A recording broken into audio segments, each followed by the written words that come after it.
Muy buenos días a todos. Gracias por estar hoy con nosotros. Mi nombre es Axel Miranda y soy el coordinador académico del Instituto Bíblico Filadelfia. Nosotros somos la Facultad de Estudios Teológicos de la Universidad Filadelfia de México. Nos encontramos en Jalapa, Veracruz. Ya tenemos más de 32 años impartiendo clases de tipo superior. Nosotros tenemos sede en el estado de Veracruz, para quienes ya lo conocen, en Jalapa, Perote y Papantla. Tenemos cerca de hecho nos acaba de llegar una muy buena noticia, pero la comparto con ustedes. Ya tenemos 18 nuevas licenciaturas, todas ellas con registro de validez oficial de estudios ante la SEP. Así que cualquier persona que estudie con nosotros una licenciatura puede ejercerla en cualquier parte del país sin ningún problema. Entre ellas tenemos a la licenciatura en Teología Bíblica, la cual dura 3 años, es totalmente a distancia y bueno, se estudia de 1 a 2 materias por mes. Al final, como lo comentamos, van a obtener una cédula profesional y un título como cualquier otra licenciatura. Nosotros buscamos que a partir de la teología las personas puedan comprender mejor quién es Dios y qué quiere Dios de nosotros en los distintos ámbitos de la vida, no solamente en la iglesia, sino alrededor de ella. Y pues justamente capacitando a la iglesia es como logramos este tipo de acercamientos. Contamos con una plantilla de 15 docentes, los cuales tienen maestrías, doctorados, algunos también son pastores. Y bueno, cada uno de ellos ha sido especialista en un área en particular, así que siempre pueden contar con que cada uno de los docentes les va a dar lo mejor, al igual que un siervo suyo. Además de ello, también tenemos a la puerta, ya en este mes de abril, 3 diplomados, dos de ellos de nueva creación, y pues me da mucho gusto que así sea. Uno de ellos es el diplomado en textos gnósticos, como lo hemos estado comentando, si es que nos siguen en las redes sociales.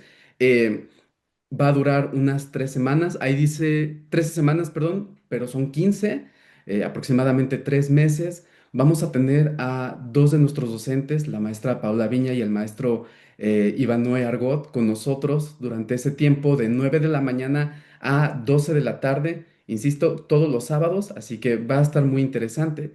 También para aquellos que les gusta un poquito más el organizar lo que es la teología sistemática, poderla comprender mejor, tenemos este diplomado que se llama Teología Sistemática Intermedia.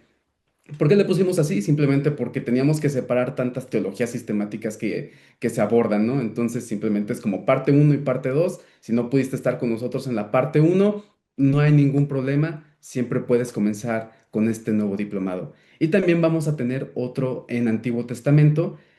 Para quienes conocen al doctor Samuel Pagán, bueno, pues él va a ser nuestro docente titular en este diplomado. Vamos a tener algunas clases en vivo con él y el resto van a ser lecturas y todo va a ser totalmente virtual. Así que bueno, les invitamos a que una vez que terminen con nosotros esta masterclass puedan investigar un poquito más cuáles son los programas que ofrecemos y que se integren a uno de ellos. Principalmente al de textos gnósticos, el cual normalmente tiene un valor de 8,500 pesos, pero cada uno de ustedes está dando su tiempo. Sabemos que tienen un deseo de aprendizaje real, así que escríbanos en nuestro WhatsApp. Les vamos a poner aquí en el comentario cuál es nuestro teléfono. Escriban la palabra Gnosis y van a tener un 30% de descuento completamente en este diplomado. Es por tiempo limitado y es también por cupo limitado. Así que, sin más por el momento, quiero darle el espacio a los maestros Paula Viña e Ivanoe Argot, quienes han preparado este proyecto con la intención de que realmente la iglesia vea más allá de justamente de lo que son las teologías sistemáticas. ¿Qué otras herramientas, con qué otras herramientas cuenta la iglesia que aún no se están utilizando para el beneficio de? Entonces, este proceso, este programa va a durar aproximadamente unos 60 minutos. Se darán cuenta que no tienen acceso al audio. Al final, si nos queda un poco de tiempo, vamos a tener espacio para preguntas y respuestas.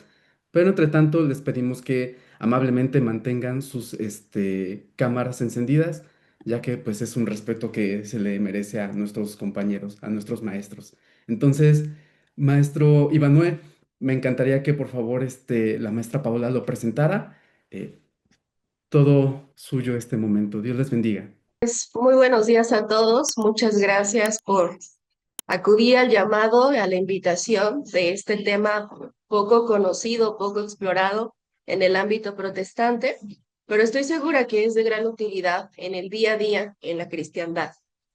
El profesor Isaí Manuel Argot Flores tiene una licenciatura en Letras Clásicas por la UNAM y cuenta con una maestría en Historia por la Universidad Pontificia de México. Además, él tiene una certificación en diseño y impartición de cursos, tanto en línea como presenciales. Ha sido investigador por la UNAM. Actualmente imparte griego y latín canónico en la Universidad Pontificia de México. Eh, Hace ya muchos años también que colabora como docente en La Salle. Es un extraordinario escritor, además, permítanme decirlo que igualmente otro de los temas pocos explorados en el ámbito protestante, la iconografía y el arte, es algo que el profesor aborda de manera extraordinaria y bueno, un excelente amigo. Muchas gracias, maestra.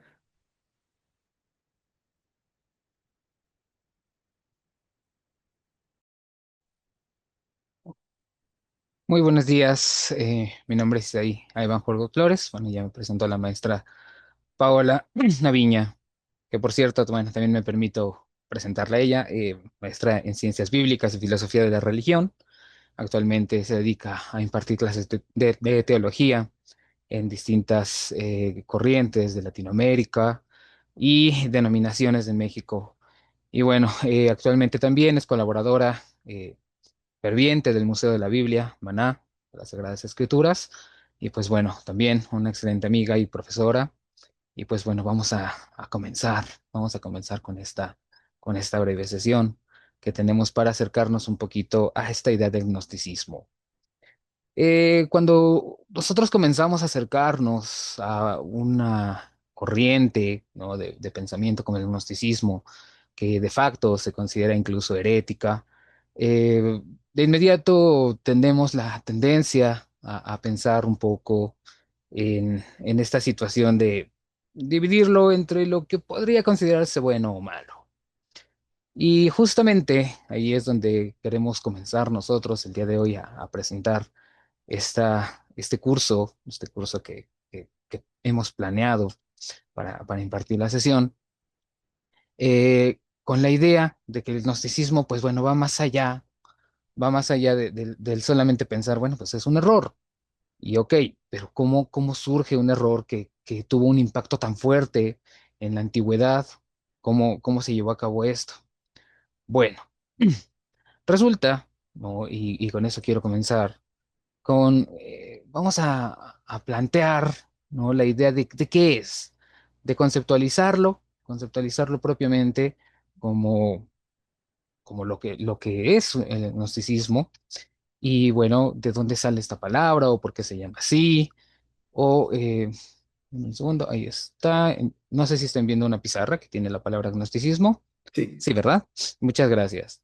Y bueno, pues hay que partir de esto. El gnosticismo, precisamente, o la palabra agnóstico, me voy a permitir escribir únicamente la raíz, ¿no? Que nosotros partimos del propio griego, gnósticos, y le quitamos su sufijo, nos queda el gno.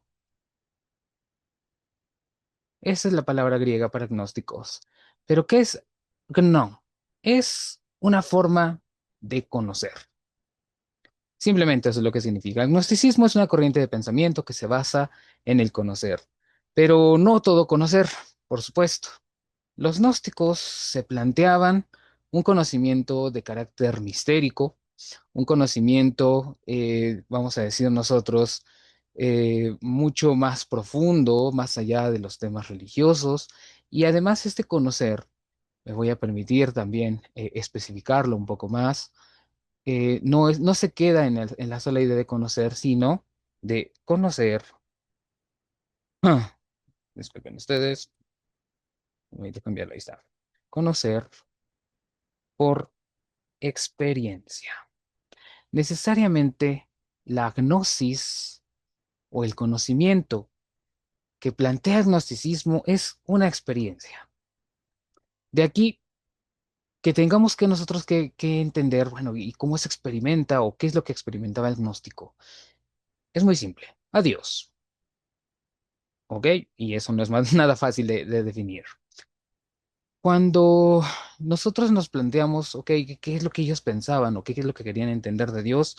Bueno, querían tener una experiencia personal, una experiencia física, una experiencia material o incluso, que es de aquí de donde vamos a partir, tenemos nosotros que la gnosis es una forma de ideas filosóficas, pero que también tienen que ver con la mística.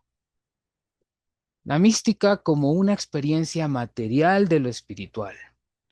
Y aquí para poder entender cómo llegaron a esta conclusión estos pensadores de los primeros siglos, porque el gnosticismo es algo que existe prácticamente desde el siglo primero después de Cristo, o sea, nace con el cristianismo, pues habría que pensar, bueno, cómo llegaron a la conclusión de que la única forma, ¿no?, de salvarse, la única forma de alcanzar esta trascendencia de la materialidad, perdón, es con una experiencia física. Bueno, pues aquí es donde tenemos que regresar un poco en el tiempo, precisamente a la historia del pensamiento, si se quiere, y pues vamos a imaginar, ¿no?, lo que es un proceso, un fenómeno al que vamos a llamar cristianismo. Sí, un fenómeno tan complejo como es el cristianismo, porque realmente pareciera que es algo simple, ¿no? Incluso a la fecha cuando se dice, bueno, soy cristiano. ¿Y qué es ser cristiano?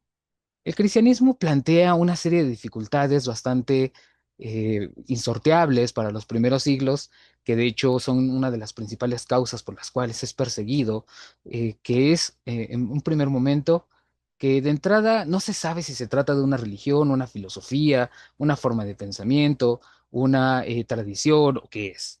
Entre las dificultades que plantea el cristianismo, porque existieron y siguen existiendo, me permito decirlo, están las siguientes. La primera es que el cristianismo, lo voy a plantear de una forma quizás un poco extrema y diremos, no existe. ¿Por qué no existe o a qué me refiero con ello? Bueno, es una cuestión bien simple. Lo primero es que carece de raíces.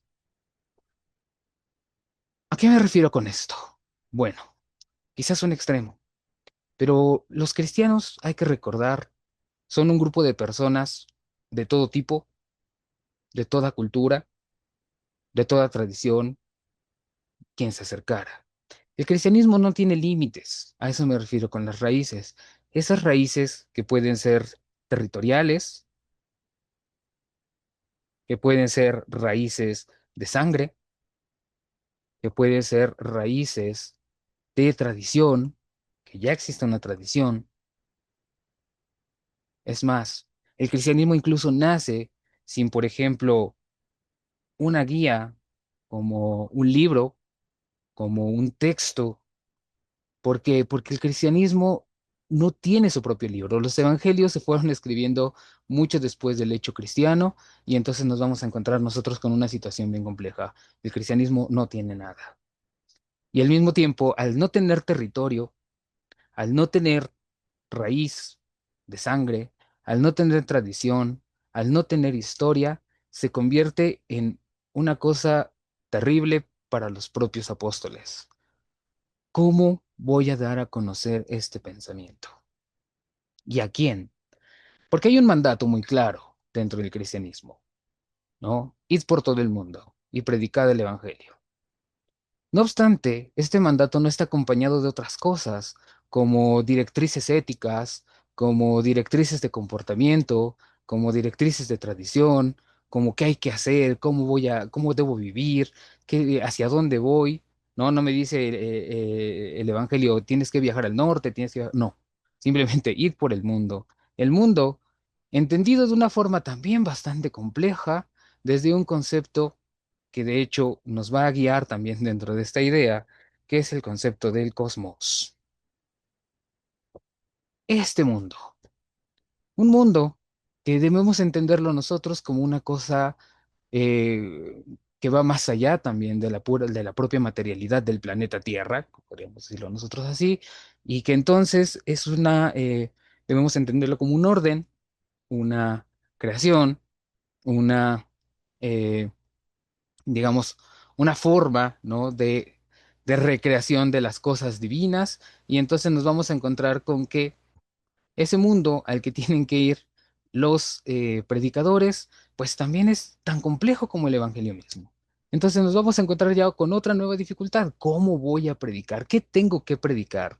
Porque igualmente, o sea, el Evangelio, pues los primeros cristianos no lo tenían. Esos textos no estaban, se fueron escribiendo con el tiempo. Y entonces ahí nos vamos a encontrar con ese pequeño gran problema. Bien. Tenemos entonces una nueva forma de vida, de religión, de pensamiento, como lo quieran ver, en el cual no hay directrices. Y por otro lado, tengo que dárselo a entender a la gente, tengo que predicarlo. Bueno, ¿y cómo se hace esto? La gente, y aquí es donde entra una de las raíces importantes del cristianismo o de los conceptos del cristianismo, es la gente tiene que alcanzar un estado de conversión llamado metanoia, concepto quizás conocido para algunos, que esto es la forma ideal de la conversión dentro del cristianismo. Cuando hablamos de conversión en el cristianismo con base en su propio lenguaje, nos estamos refiriendo a un concepto que no significa transformación. Es decir, no es que eras una cosa y te conviertes en otra. Metanoia, si la dividimos en sus propias raíces, nos va a llevar a nosotros a pensar en los siguientes conceptos. Por un lado tenemos el concepto de meta,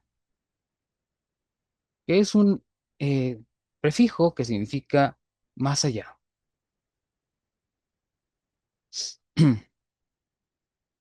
Y por otro lado tenemos el concepto de nous, que es, vamos a ponerlo nosotros como pensamiento. Es decir, la capacidad que tiene el ser humano de inteligir algo, la razón, la inteligencia. La propuesta del cristianismo entonces se vuelve compleja nuevamente. La conversión se trata de llevar el-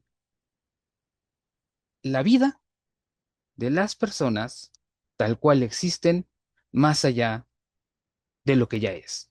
Vamos a ponerlo en términos un poco eh, vulgares, por decirlo de algún modo, y digamos, lo que tú ya eres simplemente se va a anexar un plus. Ese plus es el cristianismo. Bien, ahora, de aquí me voy a permitir regresar un poco otra vez a entonces cuál era la formación de estas personas. Toda sociedad, toda sociedad parte de sus mitos.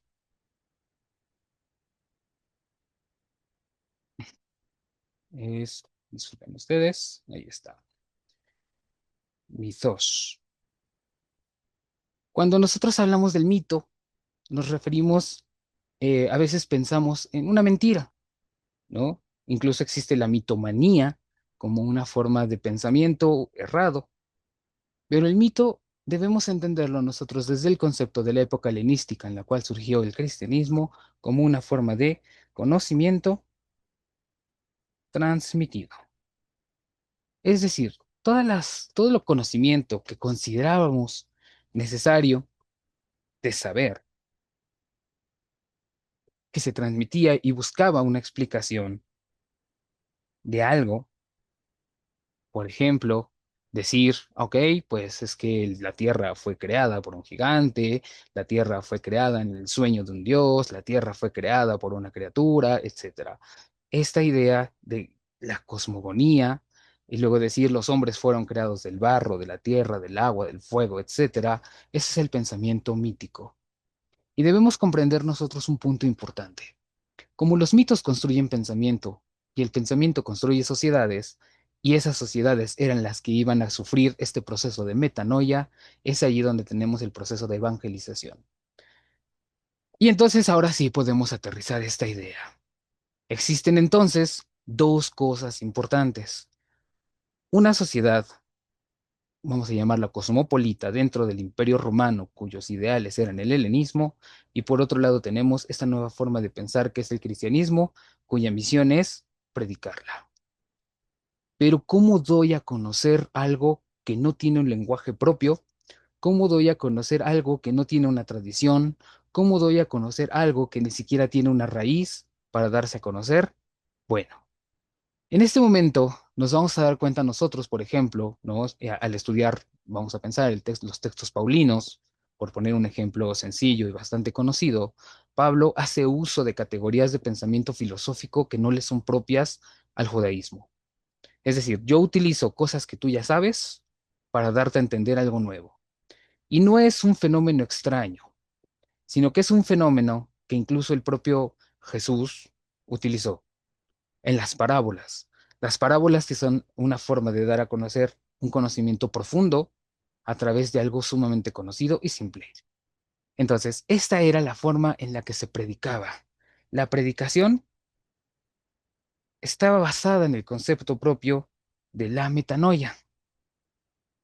Yo tenía que dar a conocer algo que no existe, sin antecedentes, desde categorías que ya se comprenden. Y aquí es donde comenzamos a entender esto.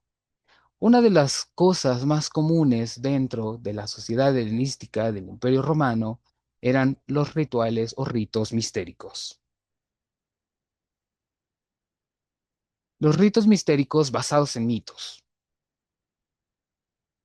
por supuesto, tienen una base mitológica. Pensemos nosotros en uno de los más conocidos, incluso hoy día, todavía difundido y eh, con un éxito religioso dentro de ciertas sociedades. Por ejemplo, vamos a pensar en uno que era muy común, el de los misterios de Dionisos.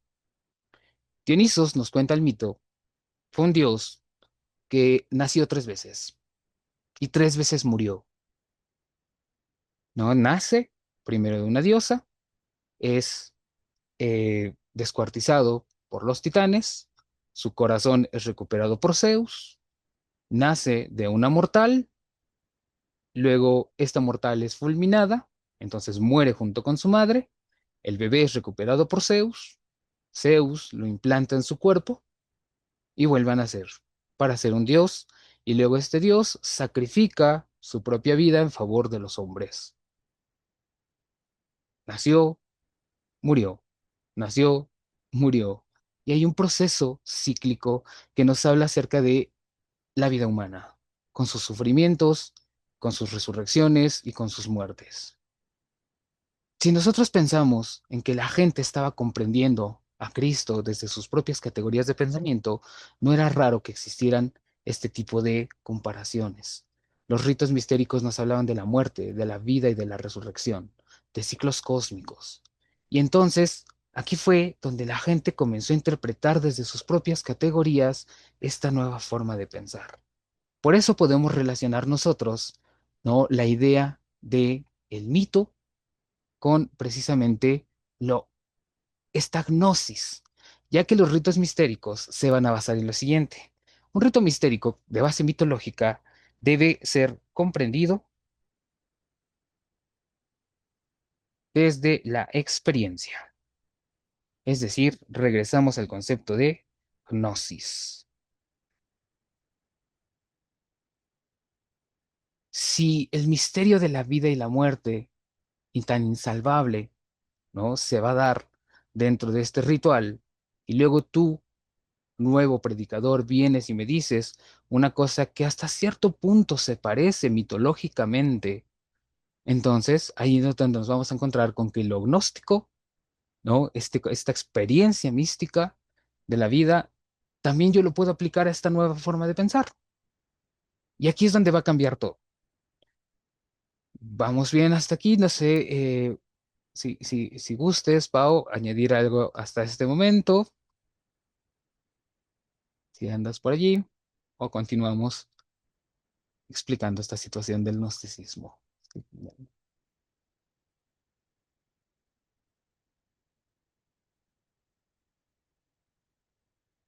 Bueno, creo que ahorita no tiene audio. Los gnósticos entonces nos vamos a dar cuenta que van a surgir dentro de esta tradición que ya está vigente, ya está existente dentro del el mundo helenístico, tiene mucho auge, de hecho es casi casi de formación para cualquier persona, ¿no?, que viva parte del Imperio Romano de los tiempos de Cristo, y nos vamos a encontrar entonces con que ellos van a abordar este misterio que si a la fecha incluso, ¿no?, un cristiano moderno se pregunta algunas cuestiones sobre Cristo, sobre cómo se dio el hecho de la resurrección, a qué se refiere, los hechos trinitarios y demás, y nos vamos a encontrar nosotros con que es complicado definir algunas cosas.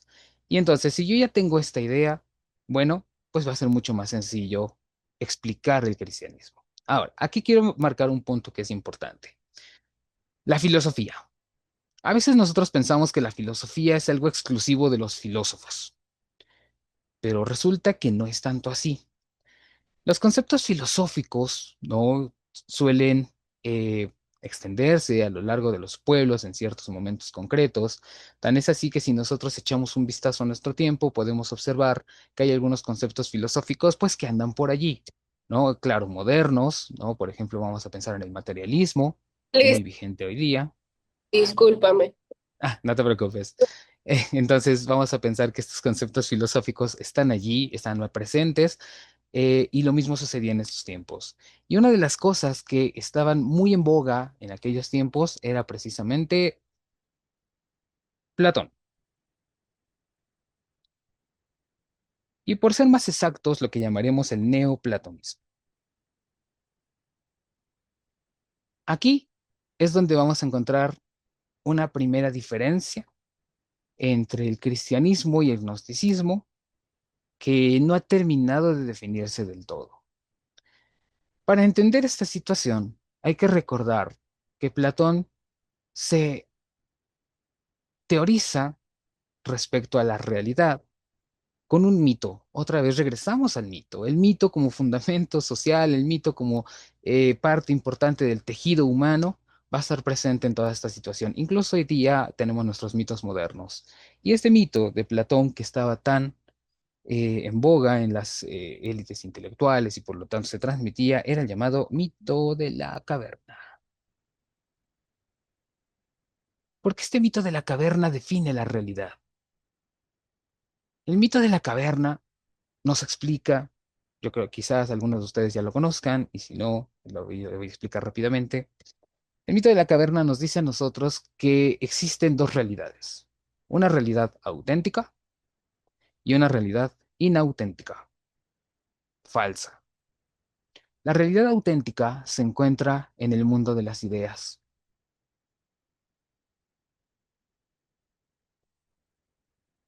Vamos a tratar de aterrizar esta idea del mundo de las ideas en un modo muy sencillo.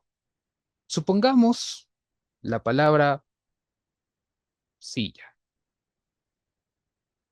Al yo enunciarla, se ha generado una imagen mental en la mente de cada uno de ustedes de una silla de acuerdo a su experiencia.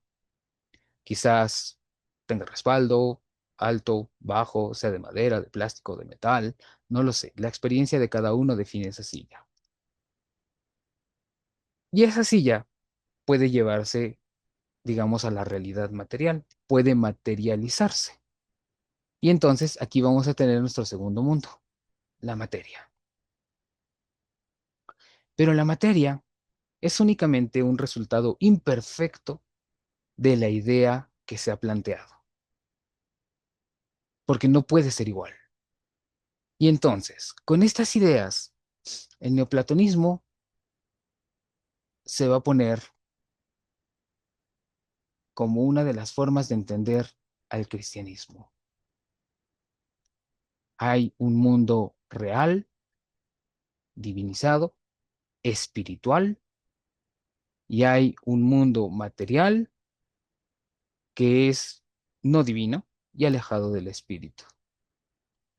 La propuesta no es tan descabellada cuando pensamos nosotros que la propia escritura, ¿no? Por ejemplo, vamos a uno de los ejemplos más sencillos, nos habla de un mundo perfecto un jardín del Edén del cual el hombre es expulsado en el momento en que conoce las cosas. Y también hay que pensar en la doctrina paulina que hace una diferencia muy clara entre la carne y el espíritu. Entonces, ¿no será raro que una de las formas de entender esto sea como el neoplatonismo lo entendía?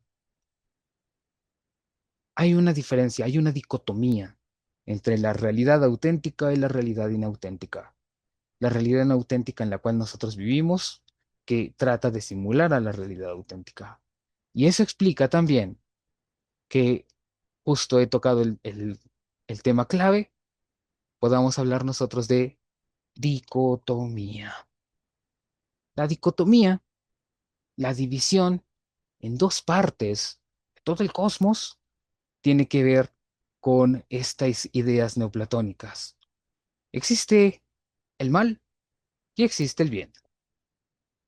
No me dejarán mentir si yo les digo a ustedes que dentro del cristianismo aún moderno seguimos pensando lo mismo. El mundo se divide en bien y mal. Hay algo bueno y hay algo malo. Dios es bueno, Satán es malo. Y entonces aquí surgen muchas dudas. El neoplatonismo ayudó a comprender esto. La corriente gnóstica entonces nos va a decir que debemos tener una tendencia al bien. Por supuesto, el cristianismo también nos dice que hay que tener una tendencia al bien dentro de esta dicotomía. El bien y el mal están allí y hay que buscar el bien. Pero resulta que el bien, como hemos mencionado ahora, el bien es meramente espiritual, no material. ¿Cómo? Y me permito hacer la pregunta a modo de meditación e introducción para quien se decida seguir en este camino de conocer la gnosis. ¿Cómo sigo el bien? ¿Dónde está el bien? ¿El bien tiene que ver con la ética? Los neoplatónicos nos dirían que no, porque la ética es parte de este mundo material, no del mundo de las ideas. Entonces, aquí vamos a tener este problema. ¿Dónde está el bien? ¿Cómo accedo a ese bien? En ese sentido, ¿no? Nos vamos a encontrar eh, precisamente con la idea de que, ok, si existe lo espiritual y existe lo material, entonces bien y mal son una cosa separada. Y sí, esa dicotomía, claro que la podemos ligar con este dualismo, por eso les decía, incluso podemos meditarlo desde el cristianismo moderno. Sí se liga, bien y mal existen. Lo que no es bueno es malo, y lo que no es malo es bueno. Y nos permitimos generar una ética que no está en el Evangelio, no está en la Escritura.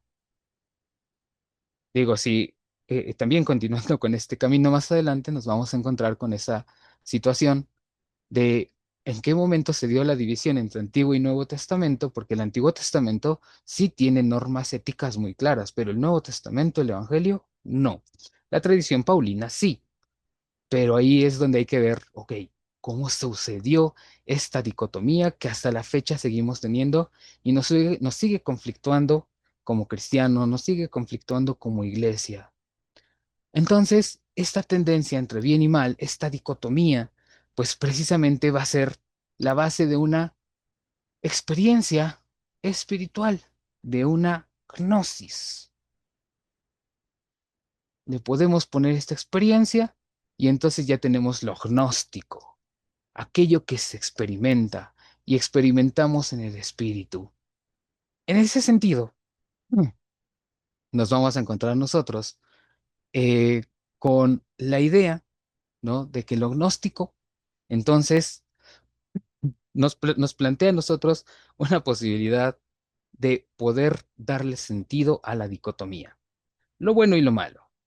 Bien, por lo tanto, y aquí es donde regreso nuevamente a las religiones mistéricas, por ejemplo, los ritos órficos, ¿no? Que tienen que ver con el dios Hermes, pues nos plantean a nosotros que hay conceptos como las hipóstasis, lo voy a plantear como un concepto, hipóstasis, o lo que nosotros vamos a llamar de una forma muy simple, me voy a permitir simplificarlo como realidad. A la fecha nos lo seguimos planteando, ¿no? ¿Qué es lo real, qué es lo no real? Y en ese sentido, ¿no? También nos vamos a encontrar, por ejemplo, con la idea que también se va a convertir, va a pasar a formar parte de los conceptos del cristianismo, la usía, la esencia, ¿no? La esencia de las cosas, la sustancia del ser. Y uno de los conceptos más importantes que vamos a encontrar aquí es la idea de un demiurgo. El demiurgo, que también nace dentro del concepto de los rituales mistéricos, de los ritos mistéricos órficos, es un creador. Y el Génesis claramente nos habla de un Dios creador, un Dios que crea materia. Pero ya dijimos que la materia es mala. Entonces nos encontramos con esta dificultad y nuevamente llegamos a la idea dicotómica. La diferencia entre bien y mal, la diferencia entre materia e idea, entre espíritu y carne, que a la fecha seguimos manejando mucho como una diferencia importante. Estoy leyendo una de las preguntas. Ok, sí, aquí la idea del planteamiento que tiene que ver con las raíces, me refiero mucho precisamente a la idea de la evangelización. Porque por supuesto, el nacimiento del cristianismo sí se da en un concepto judío, pero recordemos que la consigna es id por todo el mundo. Y la pregunta es, ¿cómo predico a ese mundo lo que no conoce? Algo que ni siquiera tiene categorías. Y en ese sentido, ¿no? Poco a poco los gentiles, conforme comienzan a convertirse, pues no podríamos decir nosotros hoy día quiénes son los cristianos. No nos hace ser cristianos ser mexicanos, o ser europeos, o ser asiáticos, o ser... No, el territorio no da. La sangre tampoco, como en otras religiones. Hay que descender, hay que tener padres o línea materna, etcétera. No existe aquí. Tradición no existía. O sea, sí tenemos la base del Antiguo Testamento, pero como una llegada a su cumplimiento. Pero no hay textos cristianos en la época de Cristo. Entonces, tampoco tenemos eso. Y hay que recordar que incluso, al menos hasta Pablo, ¿no? La formación en textos era no necesariamente popular entre los propios judíos. Eh, en cuanto a los sismos, habría que definir mejor la parte de los sismos, si las tendencias se pueden dar aquí. Claro, claro que comienzan a existir nuevas tendencias a partir de estas ideas, porque comenzamos a dividir la cuestión del cristianismo para poder comprenderlo, ¿no? Simplemente el misterio trinitario se vuelve complicado. Ok, pues retomo la idea que en lo que otra vez reactiva su conexión. Recordemos que en los primeros siglos del cristianismo, en el siglo I y el siglo II, esto es un fenómeno, esto, como bien lo decía el profesor, no tiene raíces, se está gestando, se está formando. No tenemos un texto bíblico, no tenemos un canon. Hay muchas cosas que todavía no nos definen en el mapa como quiénes somos y qué hemos creído del todo. Recordemos también, por ejemplo, que en este sentido, esta verdad a la que se enfrenta el ser humano es tan compleja que se necesitan incluso las metáforas para expresarse. De ahí que el texto bíblico describe bastantes metáforas, parábolas, en un lenguaje que no es de este plano y que necesita la ayuda de estas estructuras, ¿no? De la metáfora, de la poesía, para poder dar a entender una verdad aún más compleja de lo que hasta el momento el ser humano había podido experimentar. Ante esta realidad, se da, como bien decía el profesor, lo que conocemos, y aquí les pido, les sugiero que esto que está trabajando el profesor, traten de aterrizarlo a lo que se vive en el día a día en las comunidades de fe o en el fenómeno religioso.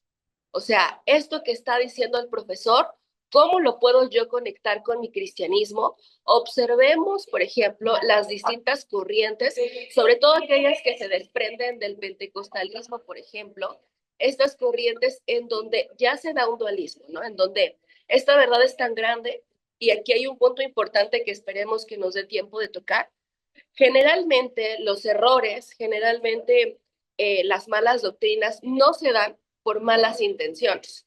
Es decir, estamos ante una verdad tan grande que es difícil de expresar, para la que tenemos que apoyarnos aún con metáforas, con poesía y con ejemplos para tratar de llegar a esa máxima de experiencia que acabamos de experimentar. ¿Okay? Entonces, ante esta verdad, se da la búsqueda, como decía el profesor, la cual es extrema, e insisto, generalmente el error doctrinal no se da desde una mala intención. Aquí, ¿qué es lo que pasa?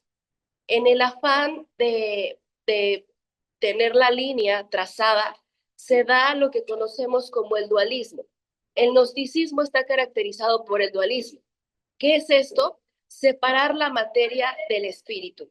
Como bien lo decía el profesor, y es bueno aterrizar esta idea, esta parte de separarnos, lo que es carnal, lo que es físico es malo y lo que es espiritual es bueno, ¿no?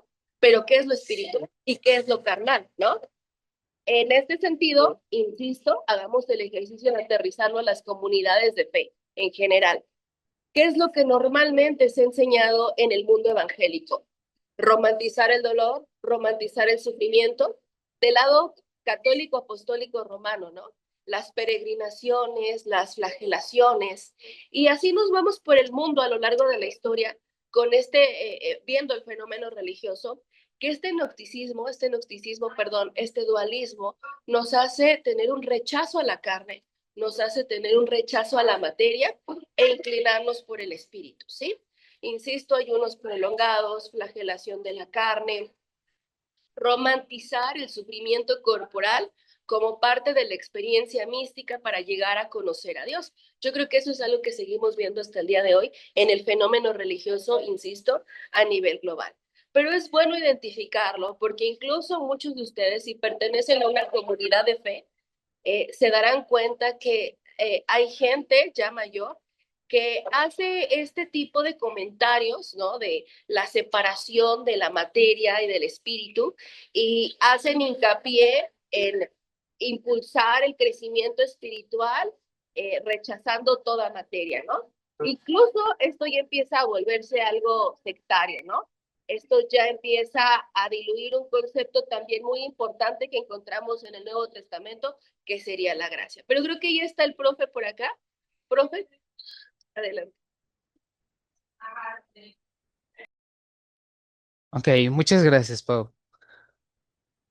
Bien, en efecto, nos damos nosotros cuenta justamente con esto, con que esta dualidad, ¿no? Como lo decía la maestra Paola, pues nos va a plantear una dificultad, sobre todo porque, bueno, pues vamos a decir, ok, si a mí vamos a tratar de ponernos un poquito en los zapatos de un nuevo converso del siglo primero, perteneciente a un rito órfico, ¿no? Que de repente viene alguien y te dice, ok, aquí está la salvación y toda esta cuestión. Sin embargo, tú te vas a decir, ok, este Dios a mí me puso en un lugar que yo no elegí, cruelmente, ¿no? Donde yo estoy a merced de la materia y ¿cómo le hago para regresar a él?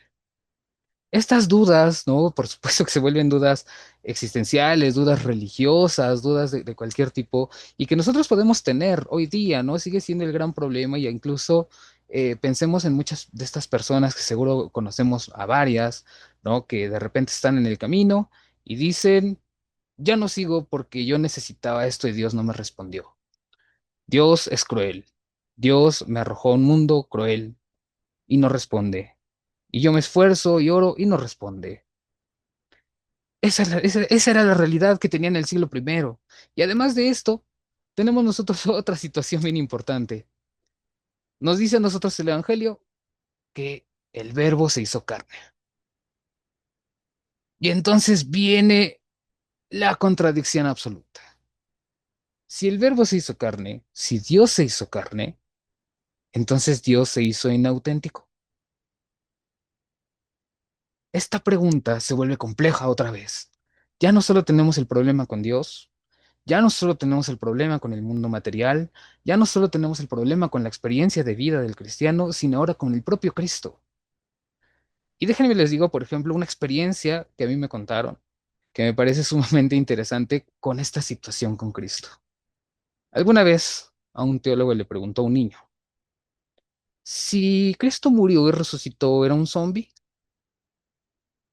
Estamos en pleno siglo XXI y la duda es, ¿cómo contesto eso?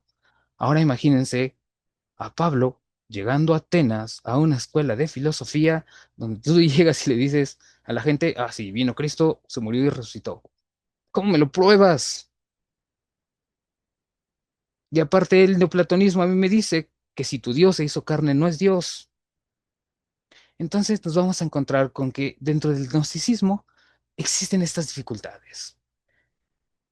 Y ahora, entonces, ¿cómo puedo comprender esto? Bueno, aquí viene otra de las cosas que todavía podemos reconocer hoy día, incluso como parte del gnosticismo. Nos dice a nosotros que para que Cristo pueda ser Dios, Él fue ungido. Y este ungimiento le da la característica de ser Dios. Ok. Y entonces, ¿cómo puedo tener yo acceso a eso? Bueno, pues resulta, y ustedes lo pueden constatar, vayan, agarren su Biblia y constátenlo, el Evangelio no está completo. No nos cuenta la niñez, no nos cuenta qué pasó exactamente en el desierto, solo nos cuenta el último momento, no nos cuenta un montón de cosas. Y entonces aquí es donde nos encontramos con esta situación. Bien, todo lo que no cuenta el Evangelio, ¿dónde está? Ok, es que Cristo sí lo reveló. Hay pistas en el Evangelio que nos dicen que sí lo reveló, pero lo reveló a unos cuantos. A esto se le llama un carácter iniciático. Es decir, Cristo también es mistérico. Y como dentro de sus misterios, que a la fecha nos siguen dando dolor de cabeza, incluso a los estudiosos del cristianismo moderno, nos vamos a encontrar con esto.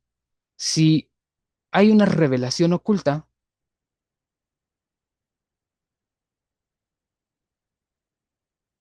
esta revelación debe alcanzarse.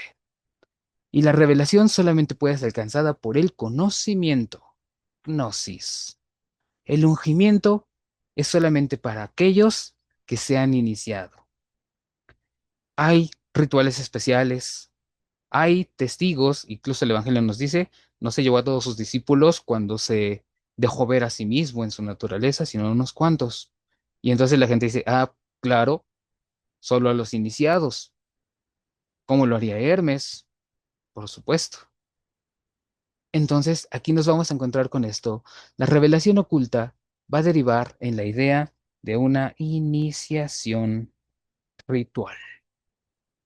En la modernidad, seguimos pensando así. El Evangelio no es para todos, solo para unos cuantos, solo para unos cuantos que lo sepan y que lo sepan interpretar. Y la interpretación está en manos de unos cuantos. Ahí vamos a tener esta característica que entonces, si existe este Cristo material y este Dios demiurgo, tenemos que superarlos para alcanzar, bueno, si este es Jesús material, perdón, tenemos que alcanzar a Cristo, quien nos revela las cosas desde una suprema gnosis o un supremo conocimiento que no está al alcance de todos. Y aquí yo quiero hacer una pequeña pausa para decir una cosa. Comencé diciendo que, ok, el gnosticismo es una forma de herejía y que cuando nosotros pensamos en ello pensamos en algo malo. Pero si se dan cuenta es algo natural.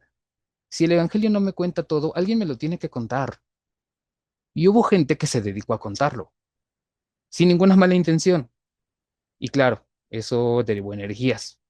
Pero bueno, nada más es como una pequeña pausa solamente para decir, herejía no necesariamente significa que alguien dijo maliciosamente me voy a poner a escribir algo para dañar a los cristianos. No, sino es la idea de, ok, todo lo que me falta, todo lo que no está, todo lo que no me dice, tiene que estar en algún lugar. A alguien se lo tuvieron que haber dicho. Y entonces llegamos a este principio de iniciación, lo iniciático. Luego, como ya se pudieron dar cuenta, también dentro de estos caracteres tenemos nosotros el sentido de la dualidad. El gnosticismo cristiano es sumamente dualista. Ya lo decían por ahí en los comentarios, me permití leerlos hace un momento. Efectivamente, hoy día tenemos todavía esta situación en la cual se da la dualidad. Y entonces aquí nos vamos a encontrar con que hubo grandes pensadores, por supuesto, que partieron del método mayéutico socrático, por ejemplo, ¿no? Tenemos a Mani, quien tomando el método socrático va a llegar a la conclusión de que necesariamente el cristianismo debe ser dual. Algo no está bien, algo generó un mal en adelante. La cristología entonces va a comenzar a tener un desarrollo bien interesante a partir de estas dos ideas, porque entonces surge la pregunta, ¿Cristo versus Jesús? Si uno es material y el otro es espiritual, necesariamente no pueden ser el mismo. Y entonces aquí comienza a haber una explosión de pensamiento bien interesante para entender que entonces uno es demiurgo y el otro no. Las dudas que seguimos teniendo, los misterios trinitarios que seguimos sin entender hoy día. Y a partir de estos dos principios, dualismo y cristología, una de las cosas que más van a marcar al gnosticismo cristiano, por supuesto, va a ser su excesivo pensamiento ético. Y cuando digo ético no me refiero a algo bueno, sino al comportamiento moral. Tiene que haber una norma de conducta de lo que se considera bueno. Ya lo decía la maestra hace un momento, antes de que yo regresara. Está, por ejemplo, la ascesis excesiva, el ayuno excesivo, el maltrato del cuerpo, y está justificado, porque la escritura dice que el cuerpo mengue para que el espíritu crezca. La interpretación de la escritura entonces es lógica. Y dicen, ¿por qué no? La escritura lo dice, yo lo hago, entonces es correcto. Ahí está una norma de conducta. Y aquí nos vamos a encontrar con que hubo un momento, ¿no? Y de hecho hay estudiosos del gnosticismo que nos dicen que de hecho una de las mayores influencias para el gnosticismo cristiano es el zoroastrismo. Ya al ingresar al curso ya iremos viendo todos estos textos y conceptos y nos vamos a decir nosotros que entonces existen emanaciones espirituales. Es decir, el mundo espiritual es jerarquizado, incluso lo seguimos teniendo en el pensamiento popular, pero tenemos ciertas emanaciones y cada emanación del demiurgo es más imperfecta. Y aquí es donde entra algunas ideas zoroastristas, ¿no? O al menos algún paralelismo, por no decir que todo el gnosticismo es zoroastrista, en el cual la materia, el espíritu son sustancias diferentes, unas emanadas de otras, y entonces algunas tienden más a la imperfección que otras. Y un concepto bien interesante a partir de ello.